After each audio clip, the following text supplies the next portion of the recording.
বাংলার গ্রামাঞ্চলে ছড়িয়ে থাকা বহু প্রাচীন তীর্থস্থানের মধ্যে হুগলি জেলার আনুর গ্রামের শ্রী শ্রী বিশালক্ষী মন্দির একটি বিশেষ স্থান অধিকার করে রয়েছে। শতাব্দী প্রাচীন এই মন্দিরকে ঘিরে রয়েছে ধর্মীয় বিশ্বাস, লোককথা, শক্তি সাধনার ঐতিহ্য এবং ঠাকুর শ্রী রামকৃষ্ণ দেবের স্মৃতি বিজড়িত নানা ঘটনা। শুধু স্থানীয় মানুষই নন, জেলার বিভিন্ন প্রান্ত থেকে ভক্তরা এখানে এসে মায়ের দর্শন করেন এবং আশীর্বাদ লাভের প্রার্থনা করেন। আজও এই তীর্থস্থান ভক্তি, আস্থা ও অলৌকিক কৃপালাভের কেন্দ্র হিসেবে পরিচিত।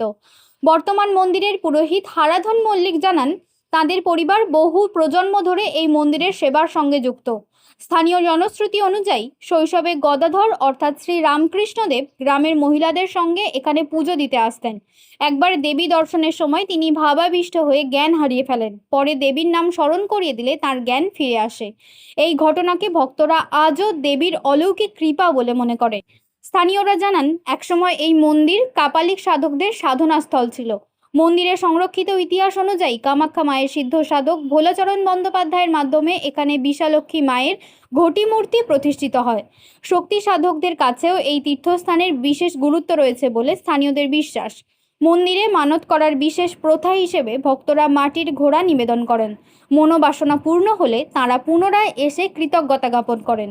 প্রতি বছর অক্ষয় তৃতীয়ায় এখানে বিশাল পুজো ও উৎসব অনুষ্ঠিত হয়, যেখানে হাজার হাজার ভক্ত সমবেত হন।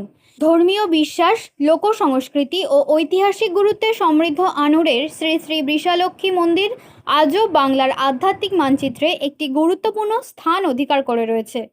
আনুরের বিশালাক্ষী মা আমার, শুনুন, এটা তো আমি 11 বছর বয়স থেকে পরিচয়তে পুজো করছি। তো তা বিশালাক্ষী মায়ের সম্বন্ধে আমাদের পূর্বপুরুষরা যেটুকু জেনে বলেছেন সেটুকুই আমি বলছি। বিশালাক্ষী মা হচ্ছে দেবী কামাখ্যার সতী অঙ্গ। বিশালাক্ষী মা দেবী দুর্গা সতী অঙ্গ। এটা হচ্ছে মায়েদের সতী মূর্তি, দেখেছেন তো। ঠাকুরের বয়স এবছর 191 বছর। ঠাকুর এখানে এসেছেন তারা যখন বাল্যকাল, তখন তিনি গদাই পরমহংস হননি। 7 থেকে 8 বছর বয়সে তিনি এখানে এসেছেন।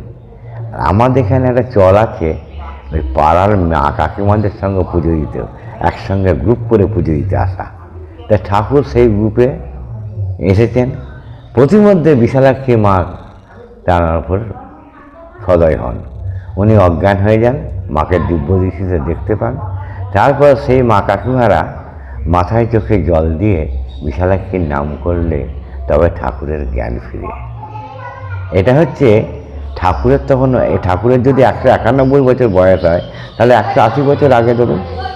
ঠাকুরের তখন অনলি 7 থেকে 8 বছর বয়স। উনি তখন, ওনারা তো অবতার, ওনারা কিন্তু এমনি আমাদের যেমন সাধনা করতে হয় মানে পেতে গেলে, কিন্তু ওনারা তো অবতার, ওনারা তো এমনি ঠাকুরকে দেখতে পেয়ে গেছেন। ঠাকুর বিশালাক্ষীকে দেখতে পেয়েছেন। আর বিশালাক্ষী মা এটা হচ্ছে তন্ত্রোক্ত কাপালিকদের আসন। এটা এককালে, আজকে দেখছেন এরকম বিল্ডিং, ঠাকুরের আমলে ছিল মাটির দেওয়াল, খড়ের ছাউনি, চারদিক খোলা। বাঙাল ছেলেরা ঠাকুর মায়ের কাছে আবদার করতো, পয়সা নিত। তারপর সেই আবদারটা অত্যাচার যখন হয়ে গেল, তারপর আস্তে আস্তে এইসব চারদিক বন্ধ করে দেওয়া হলো। এখন দেখছেন 3 দিকে এখন নিয়মকে পিছনে একটা গর্ত করা খোলা আছে। তারপরে এখানে ঠাকুরের মামার বাড়ির কেউ আসতেন এখানে? ঠাকুরের বোনের বাড়ি তো কাত্যায়নী দেবী, এখানেই বাড়ি। সেই বাড়ির আর কিছু নাই, দেখতে গেলেও কিছুই। ঠাকুরের বোনের বাড়ি কাত্যায়নী দেবীর বাড়ি। সারদা মা এখানে এসেছেন। সারদা মায়ের জলামবাড়িতে বাড়ি। আমি বললাম না সব গ্রুপ করে পুজো দিতে আসা, সারদা মাও এখানে এসে। এগুলো কিন্তু আমার শোনা কথা। তখন তো আমার জন্মই হয়নি। এসব মায়েদের কাছ থেকে, আমার বাবার কাছ থেকে যা পেয়েছি। ঠাকুরের বিশালাক্ষী মায়ের অলৌকিক কাণ্ড বলতে সেরকম আমরা হাতে হাতে রেজাল্ট কিছু নাই। তবে ঠাকুরের কাছে যারা যা মানত করেন, মনস্কামনা করেন, তারা সেটা পান। সেই জন্য এই বড় বড় ঘোড়াগুলি দেওয়া আছে, সব মানতের ঘোড়া। বিশালাক্ষী মায়ের পুজো হয় অক্ষয় তৃতীয়ার দিন, বার্ষিক পুজো। প্রতি বছর অক্ষয় তৃতীয়ার প্রত্যেক পীঠস্থানে দেখবেন একদিন বার্ষিক পুজো। বিশালক্ষী মায়ের মূর্তি কোথায়? বিশালাক্ষী মায়ের মূর্তিটাই এটা, মায়ের যোনি মূর্তিটাই হচ্ছে ঠাকুরের মূর্তি। এখানে বিশালাক্ষী মা মূলত দুর্গা, প্রণাম মন্ত্র সর্বমঙ্গলে মঙ্গলে, কিন্তু ধ্যান কিন্তু এটা আমাদের পারিবারিক ধ্যান।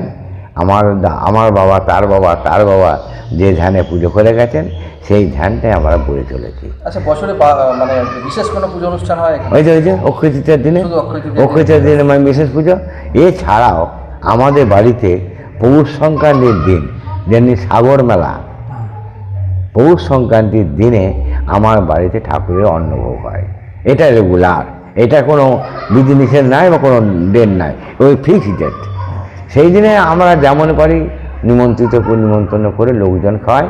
আমার বাড়িতে ঠাকুরের ভোগ রান্না হয়, এখানে নিয়ে এসে ঠাকুরের ভোগ নিবেদন করা হয়। ওই খিচুড়ি, ভাজাভুজি ইত্যাদি ইত্যাদি ব্যাপার। যেহেতু রামকৃষ্ণদেব এখানে আসতেন, সেই জন্যই মন্দিরের নতুন করে কিছু ইনফ্রাস্ট্রাকচারগত কিছু উন্নতি কিছু করা গেছে না? না, যেহেতু রামকৃষ্ণদেব এখানে মিশনের মহারায়রা, এই বিশেষ করে কামারপুকুরের মহারায়রা সেরকম ডাইরেক্ট কিছু বিশাল অঙ্কের টাকা দিয়ে এখানে উন্নতি করার চেষ্টা করেননি।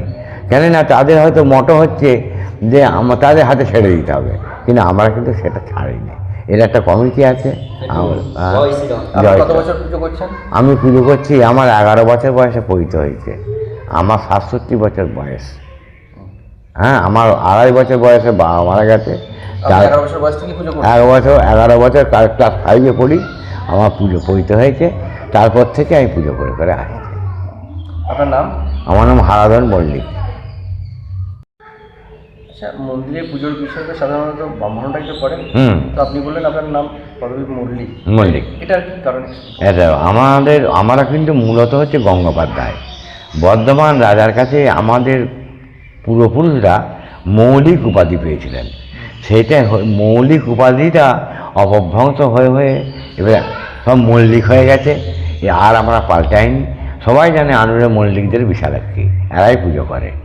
হ্যাঁ, সেই থেকেই মল্লিক। এবারে আমার একাডেমিক কোয়ালিটি, জমি জায়গা যতটুকুই থাক সব মল্লিক। আমার মেয়ের বিয়ে হয়েছে, তাতেও আমি বলেছিলাম কিন্তু আমার মল্লিক, কিন্তু এইসব মল্লিকটাই এখন হয়ে গেছে, আর রাজাদের পদবী রয়ে গেছে।